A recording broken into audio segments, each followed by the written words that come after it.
oportunidad quiero estar hablando, el título se llama así, Radiografía Espiritual. Radiografía espiritual. Hoy nos vamos a hacer una radiografía, ¿sí? Pero no de las físicas, sino que nos vamos a hacer una radiografía espiritual, para saber en qué condición nosotros nos encontramos, y para saber cuál es el estado espiritual en que nos encontramos todos nosotros. Me gustaría que me acompañara al libro de Santiago, capítulo 1, versículo número 8. Santiago, capítulo 1, versículo 8. En esta radiografía espiritual que voy a hablar, me gustaría primero, como quien dice, ir de menor a mayor, ¿no? Los tipos de cristianos que hay en el siglo que nos ha tocado vivir, en el siglo XXI. Digo de menor a mayor, voy a empezar por lo negativo y luego por lo positivo, para que la prédica termine lindo y todos quedemos contentos. Pero cada vez que el Señor nos habla de aquellas cosas, aspectos negativos que puedan haber en la vida de un cristiano, siempre el Señor lo hace con la intención de que nosotros cambiemos. La exhortación de Dios es para el cambio positivo, es para que nuestras vidas sean completamente transformadas por el poder de su Espíritu Santo. Y en el primer lugar encontramos a las personas que son inestables e inconstantes. Así le llamo como título a este tipo de personas: inestables e inconstantes. Me resulta interesante el libro de Santiago, porque justamente Santiago es el que dice este versículo, que ahora lo vamos a leer. Él era el medio hermano de Jesús. Y Santiago era justamente uno de los que no creían en Jesús al principio. Estuvo durante mucho tiempo sin creer en Él. Pero llegó a un momento clave de su vida que terminó creyendo, claro, porque Él se crió con Jesús, Él siendo niño, Él siendo adolescente. Probablemente hayan dormido juntos en una cama, porque Él era el medio hermano de Jesús. Y a Él le costaba creer de que Él realmente era el Salvador del mundo, era el Mesías. Hasta que en un momento creyó en el Señor. Y su vida fue transformada de una manera extraordinaria, de una manera radical. De tal manera que si usted lee el libro de Santiago, el libro de Santiago es un libro realmente que habla sin pelos en la lengua. Las palabras que a veces emplea Santiago son tremendas. Por ejemplo, me recuerdo ahora Santiago capítulo número 3. Algunos se acuerdan de Santiago 3, ¿verdad? Santiago 3, ¿de qué habla? De la lengua. Es uno de los capítulos que uno los lee y como que dice, amén o ay, ay, ay, ¿no? Y aquí lo vemos a Santiago diciendo de una manera clara que hay tipos de cristianos así. Dice, el hombre de doble ánimo, dice, es inconstante en todos sus caminos.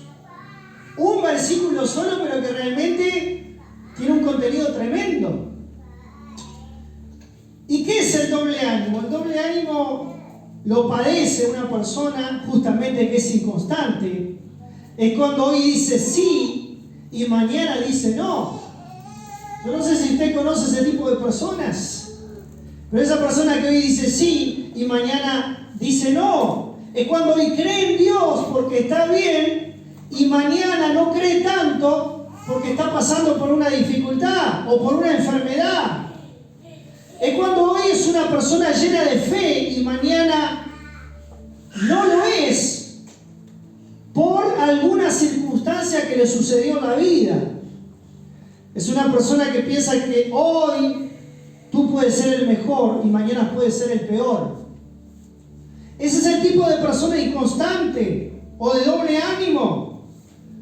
Es alguien que se congrega dependiendo de la circunstancia. O sea, en otras palabras, le pone condiciones a Dios todo el tiempo. Le pone condiciones a Dios todo el tiempo. Iglesia de Jesucristo, Iglesia Restaurando Vidas, no le pongamos condiciones a Dios. Porque Él no puso condiciones sobre ti y sobre mí el día que Él derramó su sangre en la cruz del Calvario. Denle un fuerte aplauso al Señor. Él no puso condiciones para salvarte. Él no puso condiciones para salvarme. Él dio la vida por mí, al precio que fuere, su propia sangre. Por eso, si hay alguna persona, yo no creo que aquí en Restaurando Vida haya personas así, pero si lo hubiera, este es el momento y este es el tiempo de decirle: Señor, perdóname, límpiame, santifícame.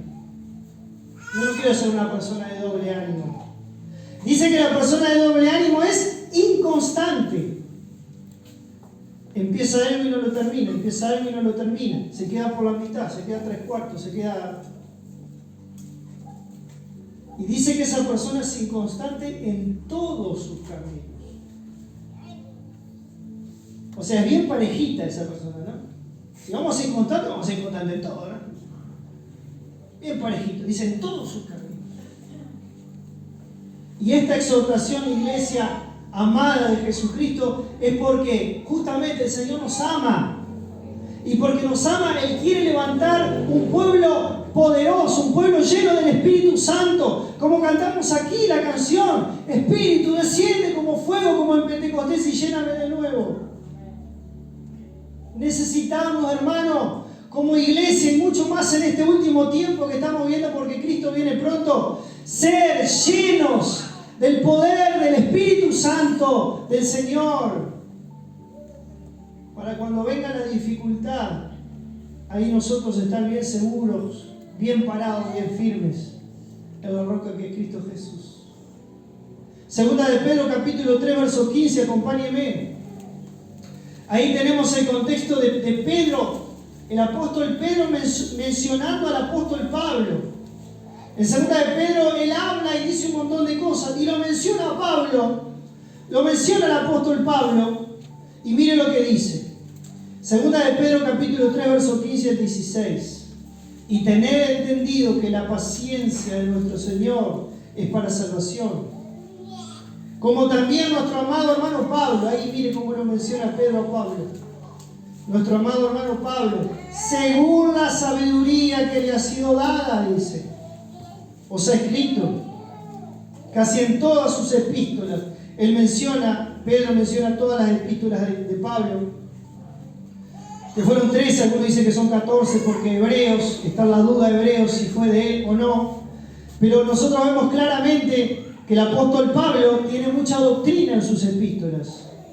Dice, hablando en ellas de estas cosas, entre las cuales hoy hay algunas difíciles de entender. Claro, Pedro era una persona que no era muy instruida, pero Pablo sí era una persona muy instruida. Y por eso dice difíciles de entender, porque había mucha doctrina en las cartas, o hay mucha doctrina en las cartas del apóstol Pablo. Las cuales, dice, mire esto, las cuales los indoctos e inconstantes, ¿qué es lo que hacen las personas inconstantes? Tuercen. Wow, tenga cuidado, hermano, con esto, con lo que dice la palabra del Señor. La persona indocta, la persona inconstante en las cosas del Señor, toma la palabra de Dios y no toma la palabra del Señor para bien muchas veces, sino que muchas veces la tuerce. Dice, como también las otras escrituras. ¿Para qué? Para su propia perdición. Hay personas así, hermano, que hacen un evangelio a su propio gusto. Lo que les gusta de la Biblia lo predican, lo publican y lo creen, pero aquellos pasajes que les confrontan de forma personal terminan rechazando ese mensaje, porque dicen, este me gusta, este no me gusta, y hacemos selección de la Biblia. La palabra de Dios son los 66 libros. Cada parte de la palabra de Génesis, Apocalipsis, yo tengo que recibirlo, Porque la palabra de Dios dice que nosotros no debemos rehuir todo el consejo de Dios. No algunos consejos, sino todos. Entonces esa clase de personas dice, no, esto no me gustó porque habla de mí y yo no quiero cambiar. Vamos a pasar esta página. O vamos a arrancar la hoja. No arranca la hoja, pero pasa la página. Y llega un versículo que le dice, victoria, gloria, aleluya. Vas para adelante, va. Sí, este me gusta, aleluya, gloria a Dios. Y el Señor no quiere eso, hermano. El Señor quiere que nosotros nos humillemos delante de su presencia y aceptemos todo lo que la Biblia dice. Porque es la poderosa palabra de Dios. Los inestables, lo inconstante primero. Segundo, el obstinado. Yo busqué sinónimos de una persona obstinada y encontré porfiado, terco, caprichoso. Y lo contrario a una persona obstinada es una persona flexible, benévola y sumisa. Qué bueno cuando el Señor encuentra hermanos y hermanas, cristianos y cristianas, que somos sumisos, que somos realmente sujetos. Dios premia de una manera muy especial a esas personas. Porque la obstinación, déjeme decirle, hermano y hermana, que se paga muy cara. Tenemos la historia de un hombre que se llamó Saúl, fue el rey Saúl, y él rechazó una orden de parte de Dios. ¿A través de quién? A través del profeta Samuel. En el contexto, vemos que Dios lo envía a Samuel y le dice: Samuel, dile a Saúl que haga esto, esto, esto y esto. Va el profeta Samuel, se enfrenta a Saúl y le dice: así dice el Señor, Saúl, Dios te dice que hagas esto, esto, esto y esto. Saúl en ese momento dijo amén, pero después de que dio la espalda y se fue a hacer esa misión, hizo todo lo contrario a lo que Dios le pidió. Hizo todo lo contrario a lo que Dios le pidió. Entonces Dios lo llama nuevamente a Saúl, le dice a Samuel, le dice: Samuel, anda y presentate nuevamente delante de Saúl. Y en Primera de Samuel, capítulo 15, acompáñenme por favor, vemos lo que le costó a Saúl por su obstinación. Hermano, qué importante es que nosotros nos hagamos esta radiografía espiritual y nos digamos: Señor, yo soy obstinado. Señor, yo soy porfiado. Me refiero porfiado a las cosas de Dios, ¿no? Al obedecer a Dios. Sí tengo que ser porfiado a las mentiras del diablo. A las mentiras del diablo sí tenemos que ser porfiados, hermano. Pero cuando Dios nos manda a hacer algo, ¿cómo estoy actuando como hijo del Señor? Y aquí encontramos en 1 Samuel capítulo 15, también lo tenemos en la pantalla, versículo 23. Después de que Samuel le dice: pecaste contra Dios, cometiste un error grave, Saúl, porque no obedeciste la palabra de Dios, ¿se te va a quitar tu reinado, Saúl? Mirá lo que dice el versículo 23, que es revelador. 1 Samuel 15, 23. Porque como pecado de adivinación es la rebelión. Cuando yo leí este versículo dije: oh, Señor, ¿será que realmente es así? Bueno, si lo dice la Biblia, es porque realmente es así. Díganme, no hay en esta mañana. Dice que pecado de adivinación es la rebelión. O sea, cuando una persona se rebela contra Dios y contra la autoridad o contra las autoridades enviadas por Dios, dice que es pecado de adivinación. Uno podrá llegar a decir: bueno, pero yo nunca practiqué la adivinación.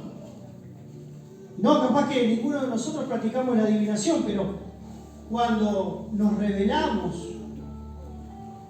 contra la autoridad que Dios pone, o contra Dios mismo, porque aquí en este caso fue contra Dios mismo, dice la palabra de Dios que esto es pecado de adivinación.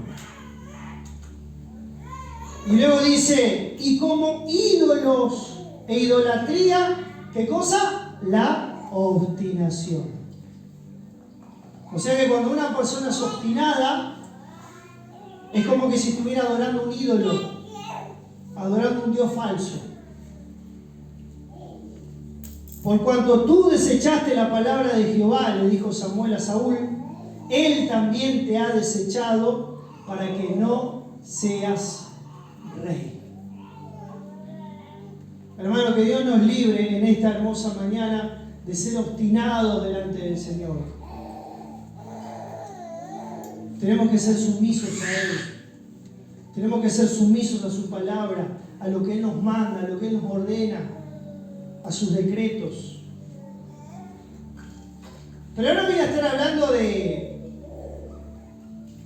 aquellos que tienen algo positivo o aquellos que tienen una característica positiva, que seguramente la gran mayoría o todos los que estamos aquí podemos tener esta característica, que son aquellos que son alabadores y valientes. ¿Cuántos dicen gloria a Dios en esta mañana? Dios te llama a ser un alabador y una persona valiente. Y mucho más en estos tiempos difíciles que estamos viviendo, tenemos que ser valientes. Como cuando Dios le dijo a Josué en varias oportunidades: Josué, esfuérzate, sé valiente. No temas, no desmayes, porque yo estoy contigo donde quiera que tú vayas. Y Dios en esta mañana también te dice a ti: esfuérzate y sé valiente. No temas ni desmayes, porque yo estoy contigo. Iglesia, restaurando vidas, donde quiera que tú vayas. En esos momentos de dificultad, el valiente tiene la característica particular de que alaba al Señor en cualquier circunstancia de su vida. No alaba al Señor solamente cuando todo va lindo. No alaba al Señor solamente cuando todo va precioso, sino que alaba al Señor también en los momentos de dificultad, en esos momentos de que no tiene ganas de alabar. Señor, yo voy a hacer sacrificio de alabanza delante de tu presencia. ¿Cuántos dicen gloria a Dios? Como esa canción que dice: yo canto en la lucha, yo canto en la prueba, yo canto en el dolor, aunque Satán no quiera. ¿Acuerdan ese corito? Está lindo ese corito, ¿no? Fue uno de los primeros coritos que canté cuando me convertí. En el año 95 me convertí.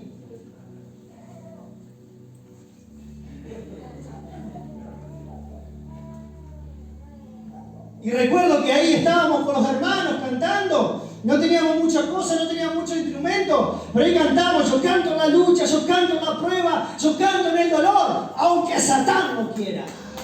Hay un aplauso fuerte al Señor. Gloria a Dios, fuertes aplausos, fuertes aplausos.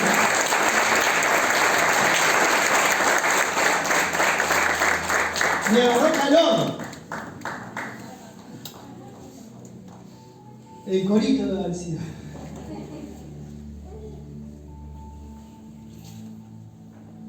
Decía que está todo, tenés que alabar a Dios en todos momentos, no en los momentos lindos nada más. Decíselo.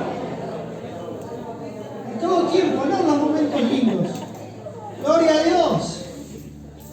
Salmo capítulo 27, versos 5 y 6. Mire lo que dice. Dice: porque Él me esconderá en su tabernáculo en el día del mal. ¿Sabe cuál era el tabernáculo? La casa de Dios. Y mire qué tremendo, ¿no? Porque acá el salmista está diciendo: Él me va a esconder, Él me va a resguardar. ¿Dónde? ¿En mi casita? No, en el tabernáculo, en el día del mal. ¿Cuántos dicen gloria a Dios? Me ocultará en lo reservado de su morada. Sobre una roca me pondrá en alto. ¿Cuántos dicen gloria a Dios en esta maravillosa mañana? Luego levantará mi cabeza sobre mis enemigos que me rodean. Hermano, no le tengan miedo a los enemigos, que son muchos.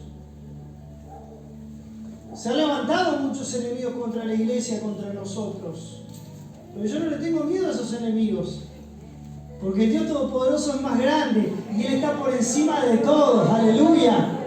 Y como fue que dijo Esther, ¿no? Y si tengo que perecer, que perezca. No muchos estamos dispuestos a decir eso, ¿no? Porque es linda la frasecita, leerla. Ay, si tengo que perecer, que perezca. Aleluya, gloria a Dios. Pero cuando llegue el momento, diremos eso, aunque tenga que perecer, que perezca.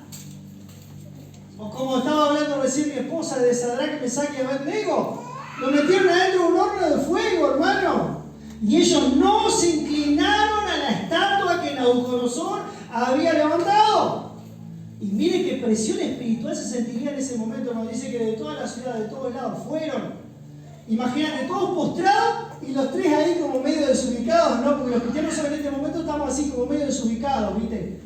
La gran mayoría hace todo, ahí nosotros vamos contra la corriente. Y estamos como desubicados, ¿no? Somos medio conspiranoicos, como dicen. Y esto era medio conspiranoico en aquel tiempo también. ¿Cómo no se van a postrar ante la estatua de Nabucodonosor? Alguno le habrá dicho al otro, al postrarte hay un cachitito nada más y salvar tu vida. Total en tu corazón, ¿no? A veces decimos así, ¿no? Total en tu corazón vos estás con el Señor.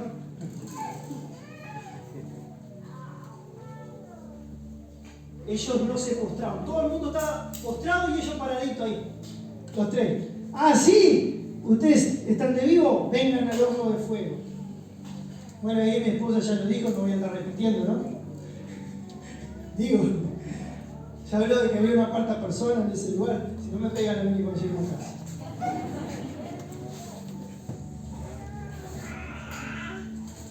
Sobre una roca me pondrá en alto, dice el verso 6. Luego levantará mi cabeza sobre mis enemigos que me rodean. Diga gloria a Dios. Y yo sacrificaré en su tabernáculo. ¿Qué cosa? Sacrificios de júbilo.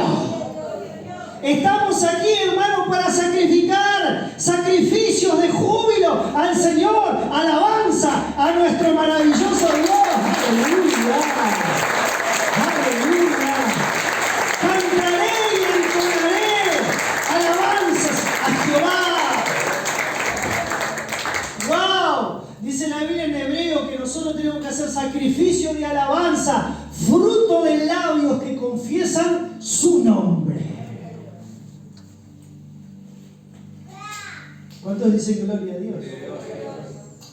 Bueno, luego están los fructíferos. Vaya conmigo al libro de Génesis 49. A mí me encanta esta historia de José, Jacob y José. Jacob tuvo 12 hijos, recuerda la historia. El contexto nos habla de esto. De que Jacob tuvo 12 hijos. Y conocemos la historia de José, que fue vendido por sus hermanos, fue a Egipto. Había todo un plan de Dios maravilloso para que no se muriera de hambre el mundo y la misma familia de Jacob. Ellos viajaron a Egipto y allí Jacob pasó sus últimos años en ese lugar. Se puso viejito y Jacob tenía que pronunciar bendiciones o maldiciones sobre sus hijos.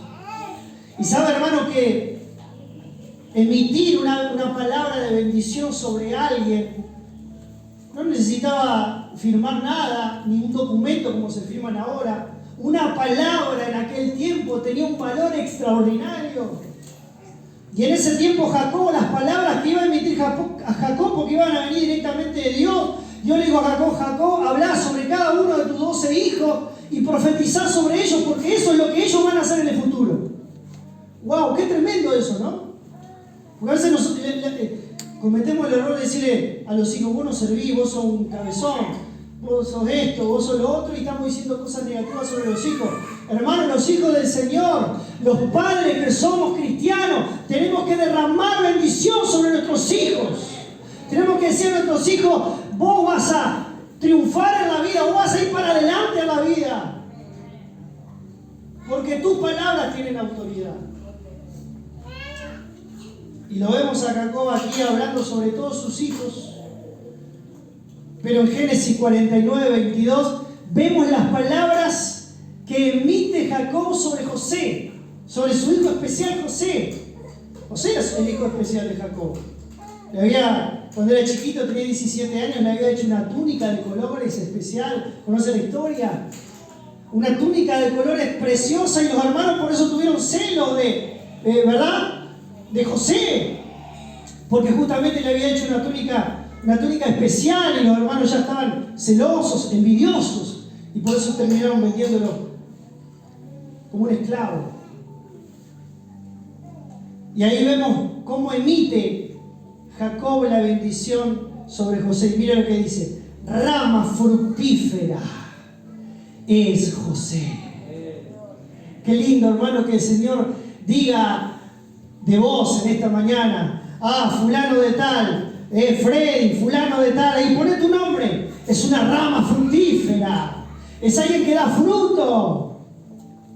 Rama fructífera junto a una fuente, cuyos vástagos se extienden sobre el muro.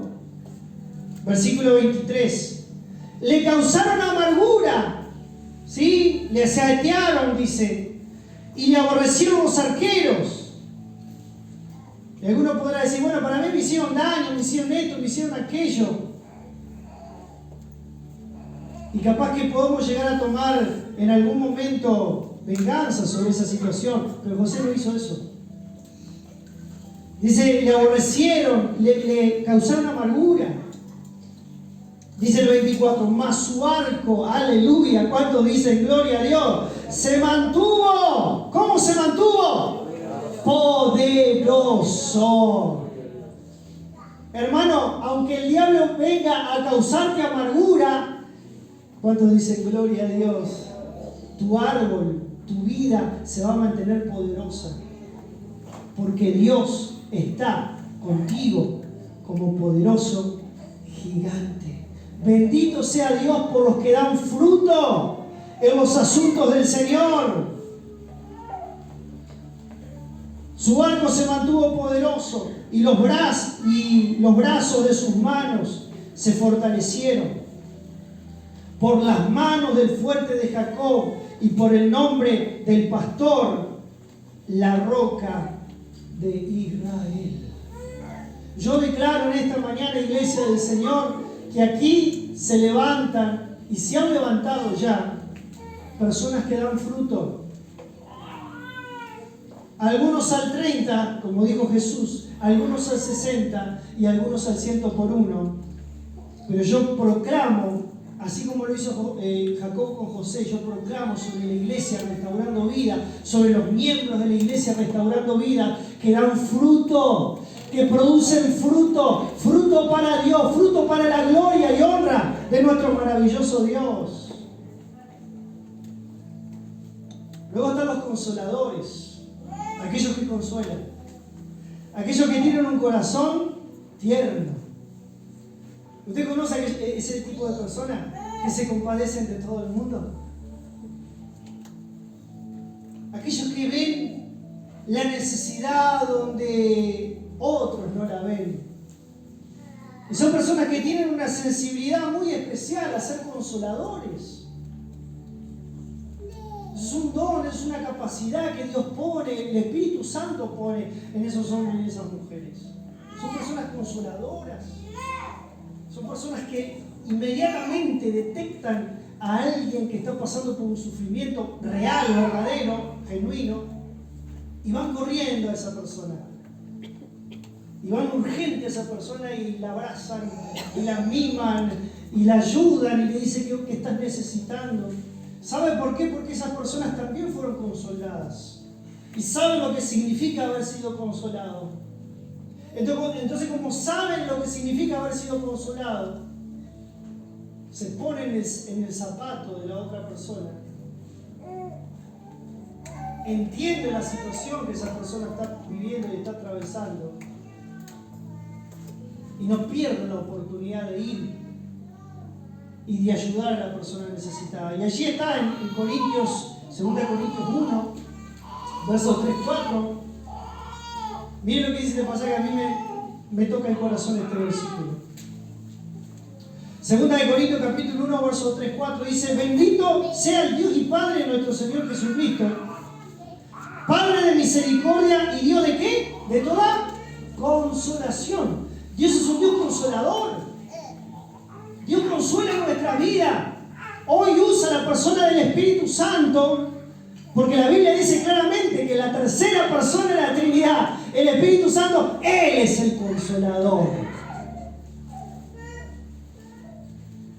Dice que Él es el Dios de toda consolación, el cual, dice, nos consuela, ¿en qué? En todas nuestras tribulaciones. Escuche bien, iglesia del Señor. Él te consuela, ¿en cuántas? En todas tus tribulaciones. No busques la ayuda en el hombre. A veces es bueno, por supuesto, ir a un hombre de Dios, a un hermano necesitado. Pero cuando necesitamos consolación, hermanos, tenemos a ese Dios todopoderoso, magnífico, glorioso, que nos consuela, dice la palabra de Dios, en todas nuestras tribulaciones. En esos momentos de soledad que vos estás atravesando en tu vida, y ningún hombre, ninguna mujer, ninguna persona puede en ese momento consolarte. Ahí doblar tus rodillas, andar a la presencia del Señor. Aleluya. Buscar la presencia del Señor y va a venir el poder del Espíritu Santo sobre tu vida. Va a consolar tu alma, va a consolar tu corazón. Aquí está la misma presencia del Señor, hablando a nuestras vidas, a nuestros corazones y consolando nuestras almas. Por eso dice: Dios de toda consolación, el cual nos consuela en todas nuestras tribulaciones. ¿Para qué? ¿Cuál es el propósito del consuelo? Escuchen bien esto. ¿Cuál es el propósito del consuelo que Dios derrama sobre nuestras vidas? ¿Por qué no nos podemos creer en eso de decir, bueno, el Señor me consoló, me bendijo, me ayudó? ¡Ah, qué lindo! Ah, me quedo en mi casa, cuando esté necesitando, Señor, pido y me quedo estático. Aquí la palabra del Señor nos está marcando algo evidente, algo claro. Y nos está diciendo de manera categórica: hay un propósito, hay un para qué. En las tribulaciones hay un para qué, iglesia del Señor. Y aquí lo dice claramente la palabra: para que nosotros, o sea, para que podamos también nosotros, ¿qué cosa? Consolar a los que están en cualquier tribulación. ¿Cuántos dicen gloria a Dios? Por medio de la consolación con que nosotros somos consolados. ¿Por quién? Por el Señor. ¿Cuántos dicen gloria a Dios en esta poderosa? Si vos recibiste consuelo de parte del Señor, consolá a otros. Si vos recibiste bendición de Dios, bendecí a otros. Ese es el propósito, hermano. Ese es el para qué de la vida cristiana. Y concluyo con el mensaje. En sexto lugar están los vencedores. Aquellos, hermanos, que tienen el cuchillo entre los dientes. Aquellos que son ramos espirituales. Yo declaro en el nombre poderoso de Jesús. ¡Wow! Miren qué fuerza que tengo.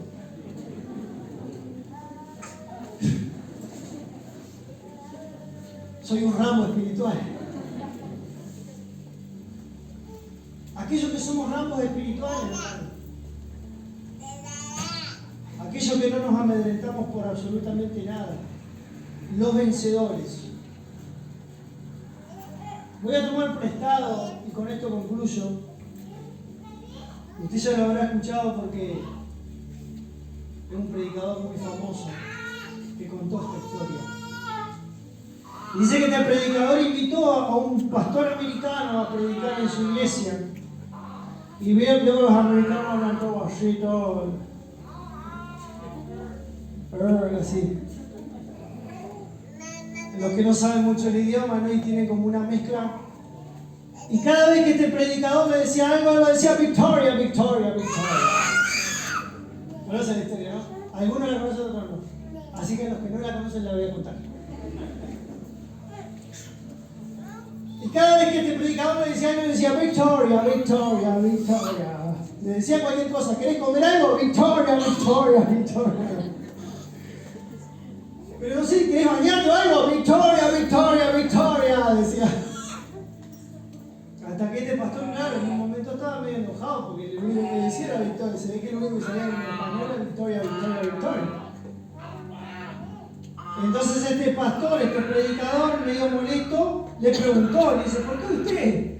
Cada vez cosa que yo le pregunto y le digo, usted siempre me dice Victoria, Victoria, Victoria. Y este pastor americano le dice, ¿por qué? Vencí, vencí, vencí. Dice, gloria a Dios. Denle un fuerte aplauso a la palabra. Y así nosotros hemos vencido, hermano. Y qué lindo tener esos hombres y mujeres. Aquí en esta iglesia hay, yo lo creo con todo mi corazón, que aquí en esta iglesia hay personas vencedoras, que pasan un momento, una dificultad, una adversidad en su vida y se levantan enseguida y dicen, pastor, acá estoy con el cuchillo entre los dientes, pastor, ya estoy listo para servir al Señor. Pero mirá, estás atravesando una situación dificilísima, no, pero yo quiero servir al Señor, yo quiero comerme al enemigo. Vamos a orar por eso en